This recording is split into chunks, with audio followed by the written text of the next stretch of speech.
Stories. రాత్రి నిండు వెన్నెల కాస్తోంది.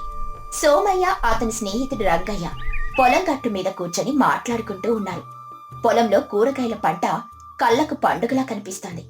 గట్టు వెనుక చీకటిలో గజపతి గుమస్తా సాంబు నక్కి వింటున్నాడు.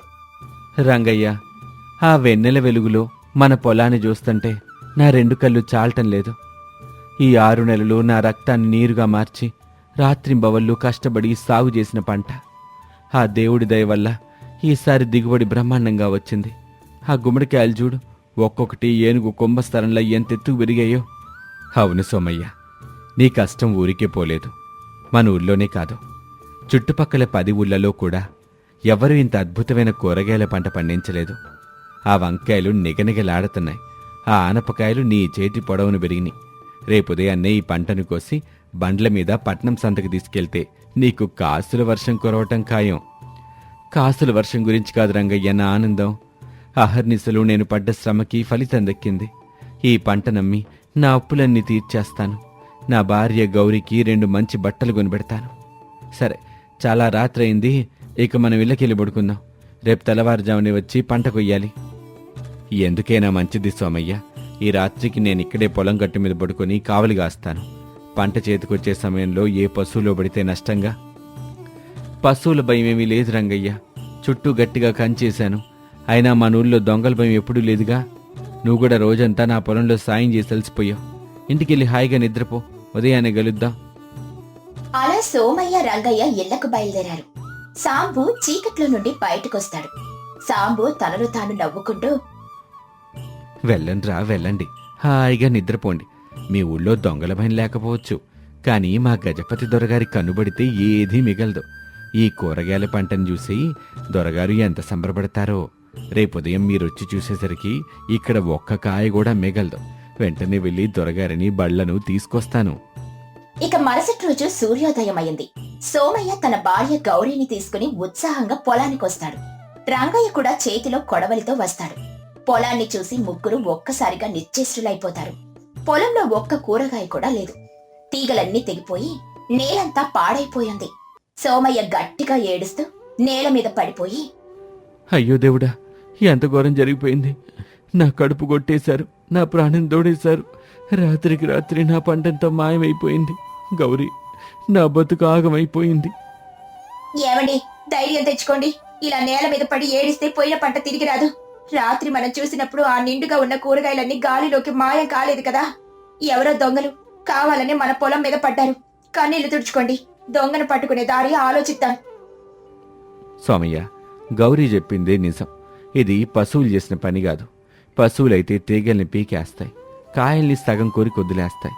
కానీ ఇక్కడ చూడు, అన్ని కత్తులతో కోసిన ఆనవాళ్లు స్పష్టంగా కనిపిస్తున్నాయి. కేవలం కాయలు మాత్రమే గోసుకుపోయారు. పెద్ద ముఠానే వచ్చుంటుంది. ముఠా వచ్చినా మనుషులొచ్చినా నా బతుకు నాశనం అయిపోయింది కదా రంగయ్య. ఆ పట్నం సంతలో నా గుమ్మడికాయలమ్మి అప్పులు తీర్చుకుందామనుకున్నాను. ఇప్పుడు ఆ అప్పులలో ముఖం ఎట్టా చూడాలి? నన్ను నేను నదిలో దూకి చంపుకోవడం తప్ప వేరే దారి లేదు. పిచ్చి మాటలు మాట్లాడకండి. కష్టం వస్తే ఎదుర్కోవాలి కానీ ఇలా ప్రాణాలు తీసుకుంటారా? దొంగలు ఎక్కడికి పోతారు? ఈ భూమి మీదే కదా ఉంటారు. రంగయ్య గారు, మీరు పొలం చుట్టూ ఒకసారి తిరగండి. వాళ్ళ ఆ కాయలను మోసుకెళ్లలేరు. ఖచ్చితంగా బండ్లు తీసుకుని వచ్చే ఉంటారు. బండ్ల చక్రాల గుర్తులు ఎక్కడెక్కడ ఉన్నాయో చూసుకుని రండి. సరే గౌరీ, నేను చూస్తాను. పొలం అంచున వెతుకుతూ, ఇక్కడ చూడండి, మట్టిలో 2 పెద్ద ఎడ్ల బండ్ల చక్రాల గుర్తులు స్పష్టంగా ఉన్నాయి.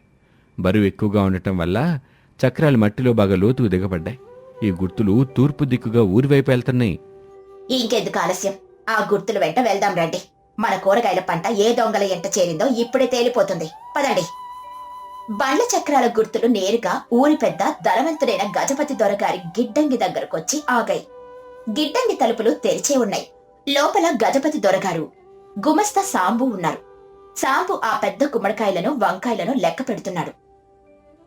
సోమయ్య, గౌరీ, రంగయ్య అక్కడికి చేరుకుంటారు. సోమయ్య కోపంతో రగిలిపోతూ, గజపతి దొరగారు, ఎంత అన్యాయం, ఎంత దుర్మార్గం. ఊరికి పెద్ద దిక్కుగా ఉండి న్యాయం చెప్పాల్సిన మీరే ఇట రాత్రికి రాత్రే నా పొలంలో పడి దొంగతనం చేస్తారా? నా కూరగాయల పంట మొత్తం మీ గిడ్డంగిలో ఎందుకుంది?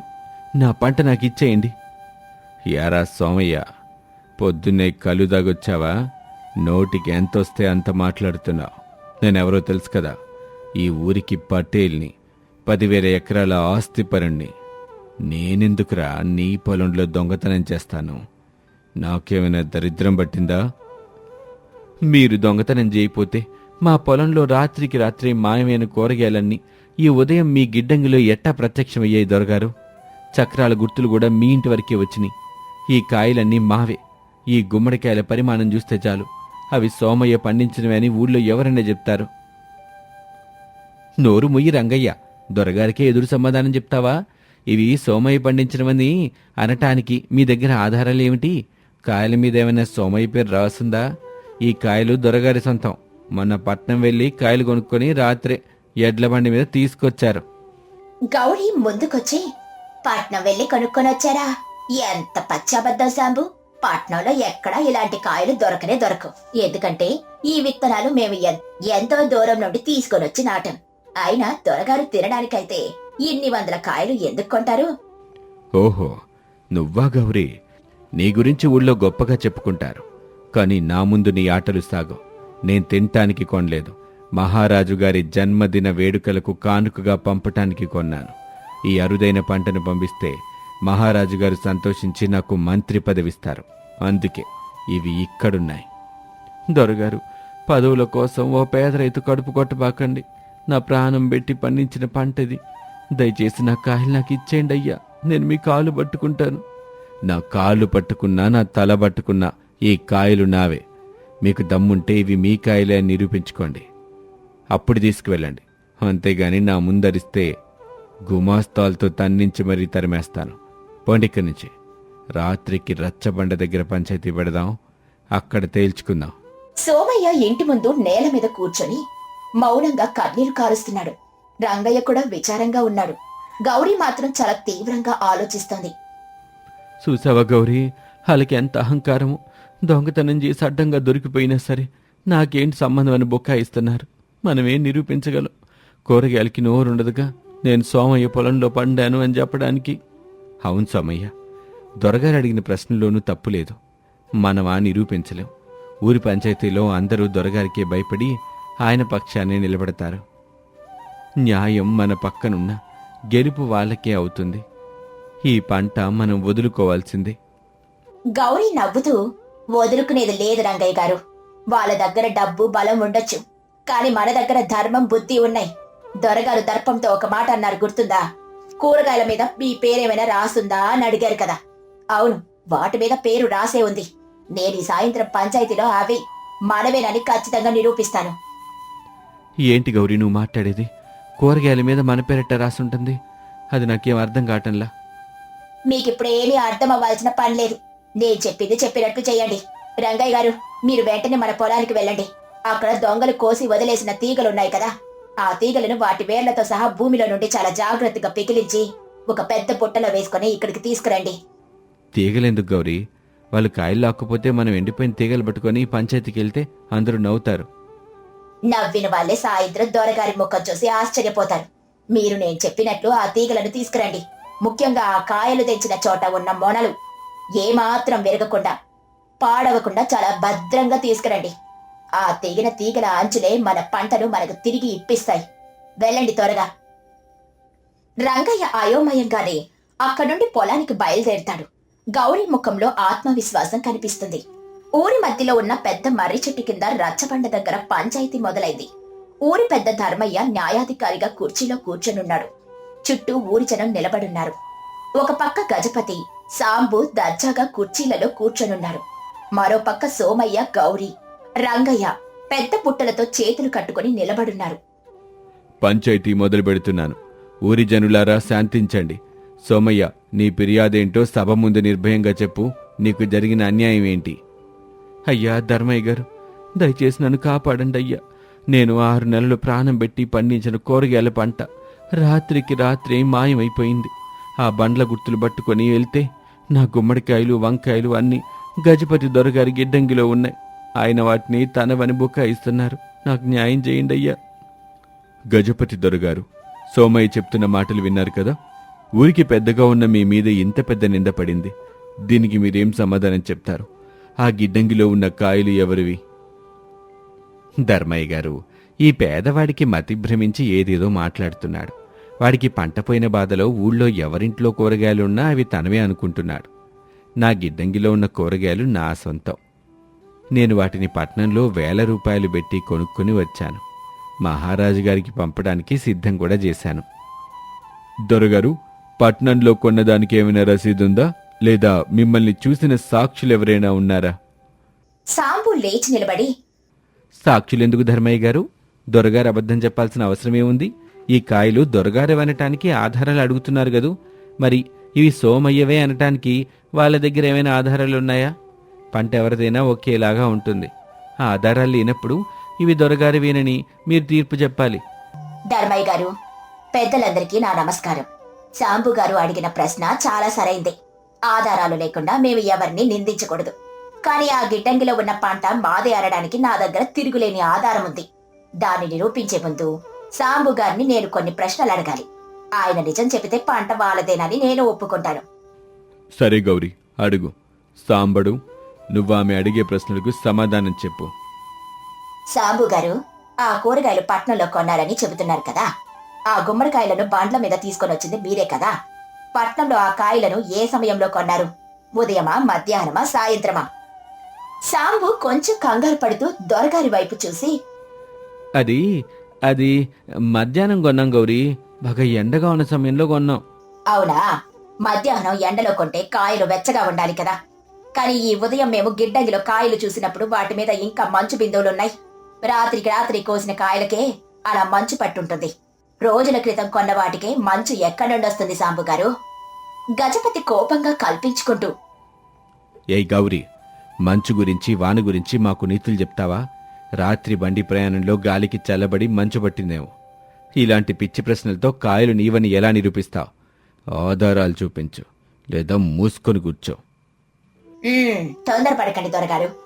ఆధారం అంటే అబద్ధాలాడే మనుషులు కాదు దొరగారు. ఎప్పటికీ అబద్ధం ఆడని ప్రకృతి. రంగయ్య గారు, ఆ బుట్టను ఇక్కడికి తీసుకురండి. అందులో ఉన్నవి పెద్దల ముందు పెట్టండి.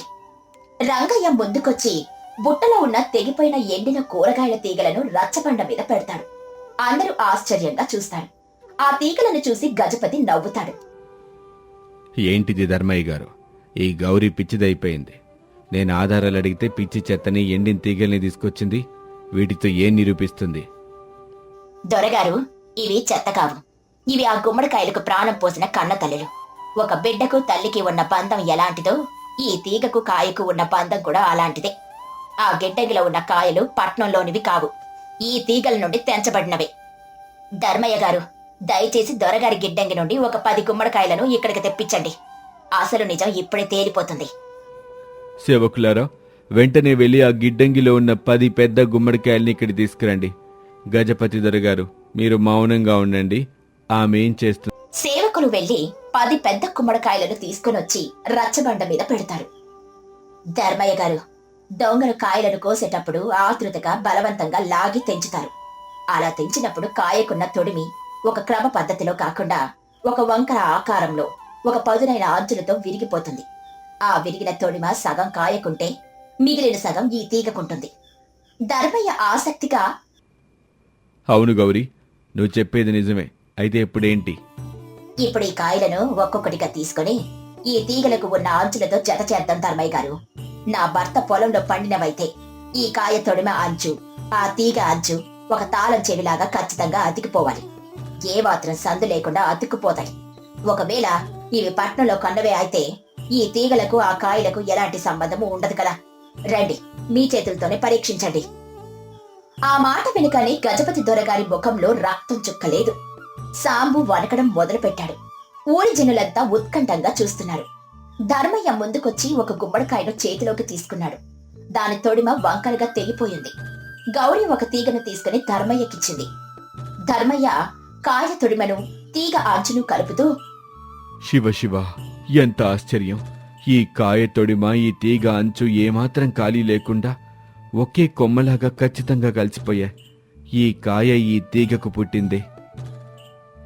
ఇంకో కాయ చూడండి ధర్మయ్య గారు. ధర్మయ్య మరో కాయను కలుపుతూ, అద్భుతం, ఇది కూడా అతుక్కుపోయింది. గౌరీ, నీ తెలివితేటలకు నా నమస్కారం. ఒక ప్రాణాన్ని ఎలా అయితే విడదీయలేమో ఈ ప్రకృతి సాక్ష్యాన్ని కూడా ఎవరూ కాదనలేరు. ఈ కాయలన్నీ సోమయ్య పొలంలో పండినవే అని నిర్వివాదంగా నిరూపితమైంది.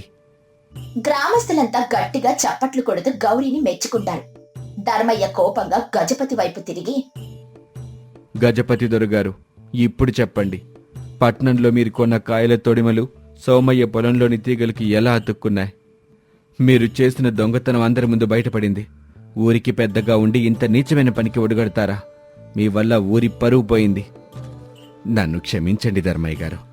ఆ కూరగాయల పంట అద్భుతాన్ని చూసి నా కళ్ళు బైర్లు గమిని దురాశతో సాంబార్ని పంపి రాత్రికి రాత్రి నా గిడ్డంగికి చేర్చాను. ఆ కాయలు మహారాజుకి ఇస్తే నా పేరు ప్రఖ్యాతులు పెరుగుతాయని ఆశపడ్డాను. నా తప్పు నేను ఒప్పుకుంటున్నాను. తప్పు ఒప్పుకుంటే సరిపోదు దొరగారు, శిక్ష అనుభవించాలి.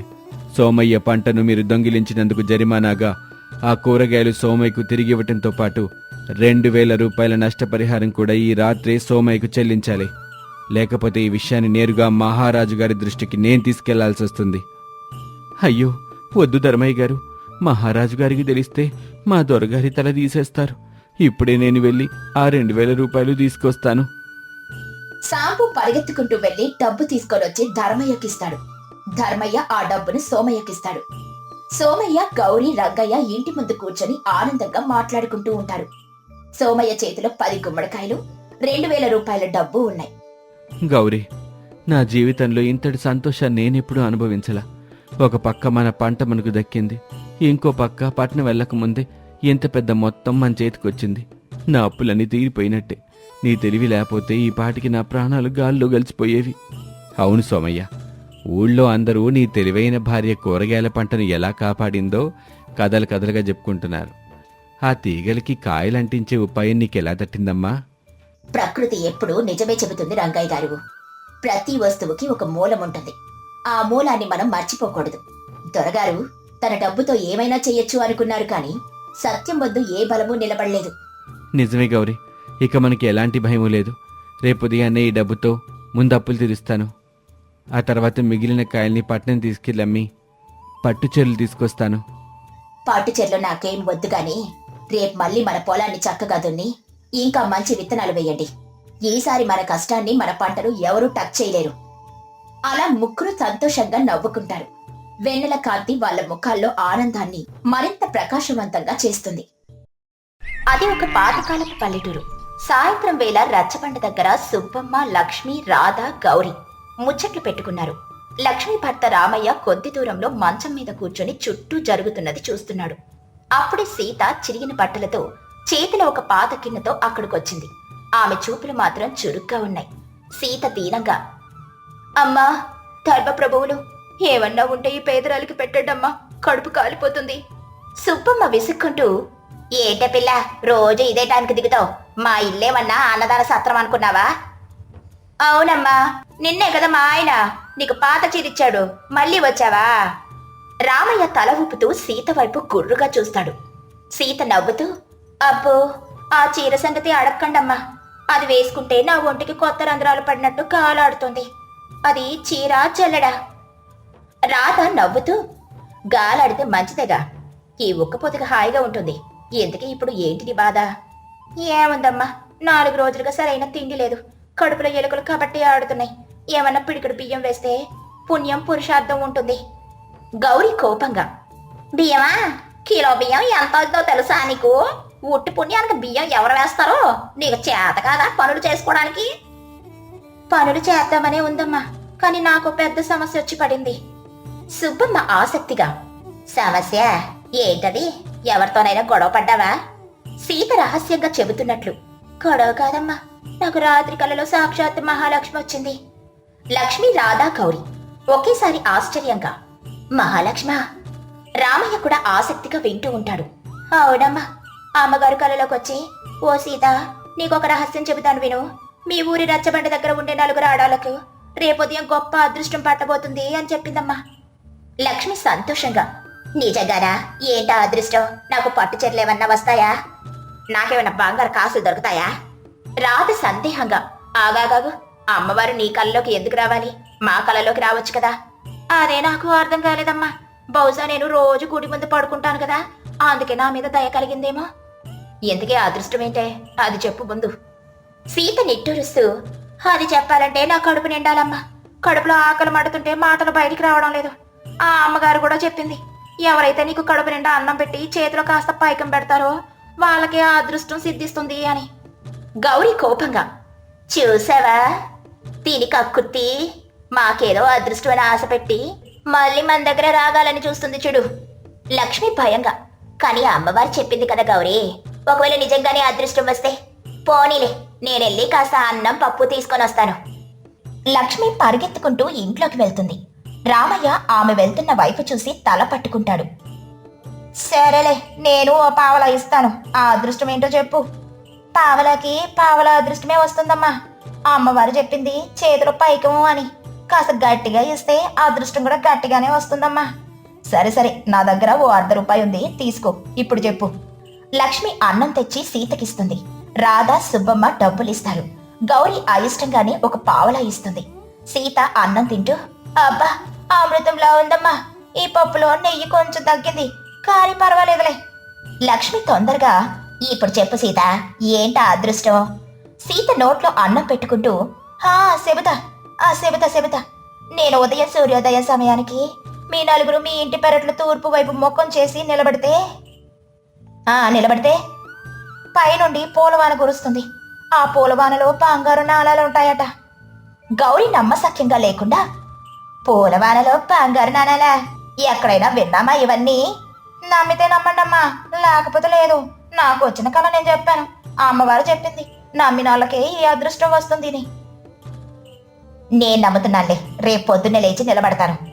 రామయ్య వైపు చూసి, ఏమండి మీరు కూడా పెరట్లోకి రండి, ఇద్దరం కలిసి ఏరుకుందాం నాణాలు. రామయ్య నిరాశగా తల ఊపాడు. సరే చూద్దాం, రేపు ఉదయం పూలవాన కురిస్తే సరే, కురవకపోతే నిన్ను వదిలిపెట్టను చూసుకో. సీత నవ్వుతూ, సరేనమ్మా, రేపు ఉదయం మళ్ళీ వస్తానుగా, అప్పుడు మాట్లాడదాం. సీత డబ్బులు అన్నం తీసుకుని సంతోషంగా అక్కడి నుండి వెళ్ళిపోయింది. మరుసటి రోజు ఉదయం సూర్యోదయానికి ముందే లక్ష్మి, రాధ, గౌరీ, సుబ్బమ్మ తన పెరట్లోకి వెళ్లి తూర్పు వైపు తిరిగి నిలబడ్డారు. లక్ష్మి పక్కన రామయ్య నిద్రమత్తులో నిలబడున్నాడు. లక్ష్మి ఆకాశం వైపు చూస్తూ, ఇంకా పూలవాన రాలేదేంటి? ఆ సీత మనల్ని మోసం చేసిందంటావా? నేనెప్పుడో చెప్పాను అదంతా వట్టిదని. నా పావలా పోయింది. కాసేపు ఆగుదాం, అమ్మవారు కదా, కొంచెం లేటుగా రావచ్చు. అరగంట గడిచింది. పూలవాన లేదు, నాణాలు లేవు. నలుగురికి కోపం రావడం మొదలైంది. ఏక లాభం లేదు, ఆ సీత కనబడినివ్వండి, దానంత చూస్తాను. అప్పుడు సీత అక్కడికొస్తుంది నవ్వుతూ, ఏంటమ్మా అందరూ పెరట్లో నిలబడ్డారు, పూలవాన కోసం చూస్తున్నారా? సుబ్బమ్మ కోపంగా, ఏంటే అబద్ధాలాడుతున్నావా? ఎక్కడ నీ పూలవాన, ఎక్కడ నీ నాణేలు? సీత అమాయకంగా, నేనెక్కడ అబద్ధం ఆడానమ్మా, అమ్మవారు చెప్పింది నిజమే. మరెందుకు కురవలేదు? అమ్మవారు ఒక చిన్న షరతు కూడా పెట్టిందమ్మా, అది నేను మర్చిపోయాను. ఏంటి ఆ షరతు? ఆ నలుగురు ఏ పాపం చేయని పతివ్రతలు అయి ఉండాలి అని చెప్పింది. సుబ్బమ్మ పక్కింటి వాళ్ల మీద వేసిన చాడీలు గుర్తు చేసుకుంటుంది. గౌరీ డబ్బు కోసం చేసిన మోసాలు, రాధ చెప్పిన అబద్ధాలు, లక్ష్మి స్వార్థం అన్ని వాళ్లకు గుర్తొచ్చాయి. రామయ్య లక్ష్మి వైపు వ్యంగ్యంగా చూస్తాడు. ఏంటమ్మా అలా సైలెంట్గా అయిపోయారు? అంటే అమ్మవారు చెప్పిన షరతు మీరు నెరవేర్చలేదా? గౌరీ నసుగుతూ, అది. సుబ్బమ్మ కవర్ చేస్తూ, ఛీ, మేమంతా పతివ్రతలం కారా ఏంటి? బహుశా అమ్మవారికి మా మీద నమ్మకం కుదరలేదేమో. అవునమ్మా, నేను అదే అంటున్నాను. అందుకే పూలవాన కురవలేదు. పాపం, నా తప్పు లేదు కదమ్మా. సరేలే, ఏదో జరిగింది, ఇక వెళ్ళి ఇక్కడి నుండి. వెళ్తానమ్మా, కనుక చిన్న మాట. రేపు రాత్రి అమ్మవారు మళ్ళీ నా కలలోకి వస్తుందేమోనని ఆశగా ఉంది. ఈసారి ఏమైనా పరిహారం చెబుతుందేమో అడిగి చూస్తాను. లక్ష్మి ఆశగా, నిజంగానా? పరిహారం చేస్తే అదృష్టం వస్తుందా? మళ్ళీ మొదలు పెట్టావా? దీని మాటలు నమ్మకండి. మీ ఇష్టమమ్మా, నేనేం బలవంతం చేయడం లేదు. నేను రేపు ఉదయం వస్తాను, అప్పటికి మీ మనసు మారితే అప్పుడు చూద్దాం. సీత అక్కడి నుండి వెళ్ళిపోయింది. నలుగురు ఆడవాళ్లు ఆలోచనలో పడ్డారు. సీత మాటలు నమ్మాలా వద్దా అని వాళ్ళకి అర్థం కాలేదు. కాని ఆశ వాళ్ళని వదిలిపెట్టలేదు. మరుసటి రోజు ఉదయం సీత మళ్ళీ వచ్చింది. అమ్మా, ధర్మప్రభువులు. రా సీతారా, ఏంటి సంగతి? రాత్రి అమ్మవారు కలలోకి వచ్చిందా? సీత ముభావంగా, వచ్చిందమ్మా, కానీ నేను చెప్పలేను. ఎందుకు చెప్పలేవేంటి? నిన్న కాసులు ఆశ పెట్టి ఈ రోజు చెప్పనంటావా? అమ్మగారు, చాలా కఠినమైన పరిహారం చెప్పింది అమ్మగారు. అది మీరు చేయలేరు.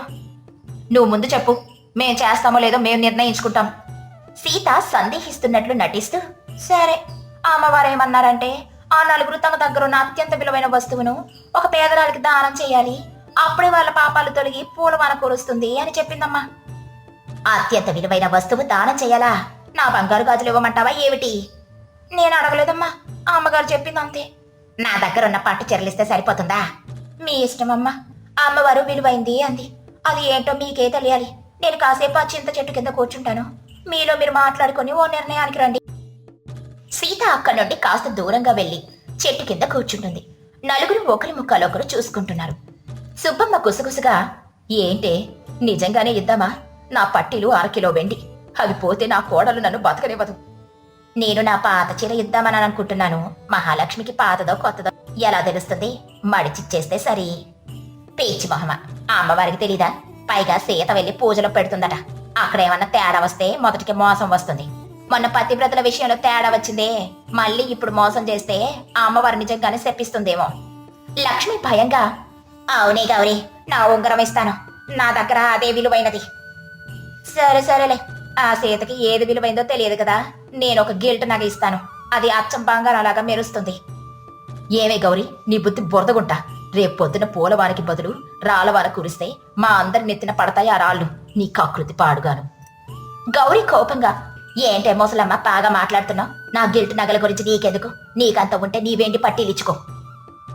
అరవకండి, వాన పడితే 10 బస్తాల కాసులు వస్తాయి కదా, ఈ చిన్న వస్తువుకి ఎందుకు ఏడుస్తున్నారు? సరే సరే, నేను నా వెండి పట్టీలిచ్చేస్తాను. కానీ నాకు అనుమానం, వాన కురిస్తే ఎవరి కాసులు వాళ్ళే ఏరుకోవాల్సిమా? నా కాసులు మీరు ఏరుకుంటే ఊరుకోని చెప్తున్నా. నాది పెద్ద పెరడు కాబట్టి నాకే ఎక్కువ వస్తాయి. అదేం కుదరదు, నేను ఒక కొత్త పట్టు చీరిస్తాను. పోనీ నువ్వు పాత వెండి పట్టీలిస్తున్నావు, నేను కొత్తది ఇస్తున్నాను కాబట్టి నాకే ఎక్కువ రావాలి. నేను అసలైన బంగారం ఇస్తున్నాను. ఉంగరం చిన్నదైనా దాని విలువే వేరు. వాన నా నెత్తి మీదే కురవాలి.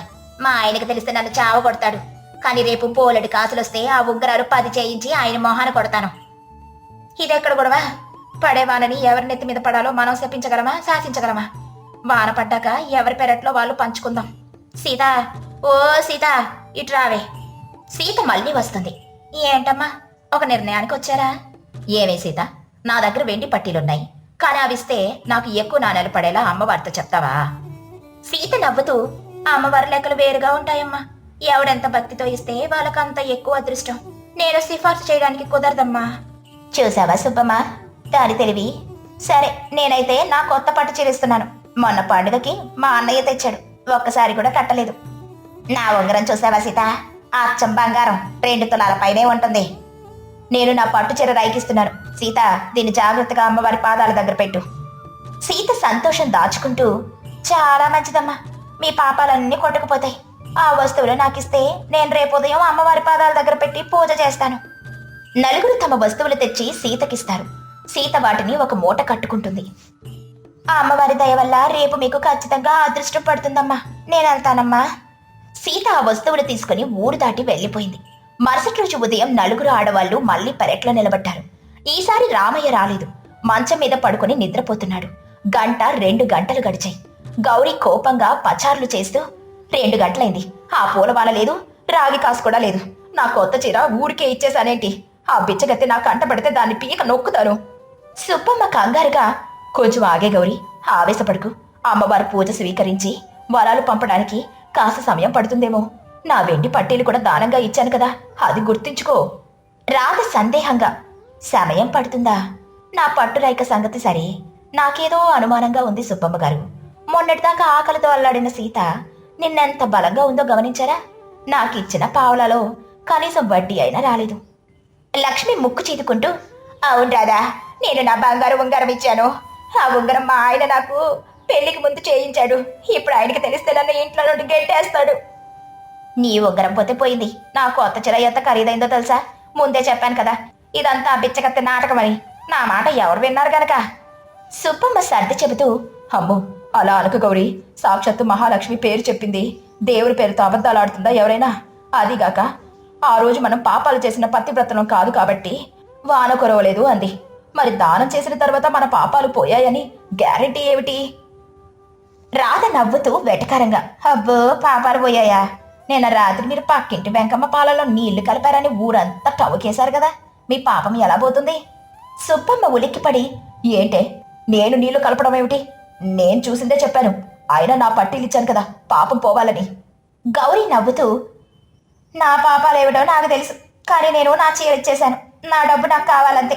లక్ష్మి, నీ ఉంగరం కూడా పోయింది, మనం ఆ సీత ఇంటికి వెళ్ళి గట్టిగా నిలదీద్దాంరా. లక్ష్మి భయంగా, వద్దే గౌరీ, నాకెందుకో భయంగా ఉంది, ఒకవేళ అది నిజంగానే అమ్మవారి శాపం అయితే. ఏ శాపం కాదు, ఏమీ కాదు. ఆ సీత మన అత్యాసను చూసి కథలల్లి మనల్ని బురిడి కొట్టించింది. ఆ బంగారు నాణాలు ఆశతో మనకున్న వస్తువులు కూడా పోగొట్టుకున్నాం. అంటే నా వెండి పట్టీలకి రావా అని ఏడుపు మొదలు పెడుతుంది సుబ్బమ్మ. నా కోడలు అడిగితే నేనేం చెప్పాలి? నీ కోడల సంగతి దేవుడెరుగు, నా చీర సంగతి చూడండి ముందు. పదండి, ఆ రచ్చబండ దగ్గరే ఉందేమో చూద్దాం, పట్టుకుని దాని బండారం బయట పెడదాం. నలుగురు కలిసి రచ్చబండ వైపు పరిగెత్తుకుంటూ కోపంగా ఆందోళనగా అడుగులు వేస్తారు. రామయ్య నెమ్మదిగా బయటకొచ్చి నవ్వుకుంటూ వారి వెనకాలే వెళ్తాడు. మోసం, ఆ బిచ్చగత్త మనల్ని దారుణంగా మోసం చేసింది, నా కొత్త చీర పోయింది. లక్ష్మి ఏడుస్తూ, నా బంగారు ఉంగరం, నా వెండి పట్టీలు, నా పట్టుడాయికే. ఏంటి రామయ్య, మేము ఏడుస్తుంటే నువ్వు నవ్వుతున్నావు? మీ అత్యాసే మీకు ఈ గతి పట్టించింది. రామయ్య చెప్పింది నిజమే, మనం కష్టపడకుండానే అదృష్టం రావాలని అనుకున్నాం, పైగా మన తప్పుల్ని కప్పిపుచ్చుకోవడానికి దానం చేశాం. ఆ బిచ్చగత్తే మన అత్యాసని మన భయాల్ని వాడుకుని తెలివిగా మనల్ని పురిటి కొట్టించింది. అయినా ఆ బిచ్చగత్తి ఎంత తెలివైందో కదా, మన నలుగురిని ఒకేసారి బోల్తా కొట్టించింది. ఇక దాన్ని పట్టుకోవడం మన తరం కాదు, ఎక్కడికి పారిపోయిందో ఏంటో.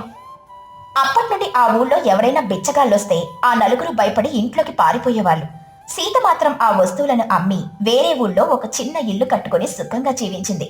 అత్యాస ఎప్పటికీ దుఃఖానికి దారి తీస్తుందని ఆ నలుగురికి గట్టి పాఠం దొరికింది.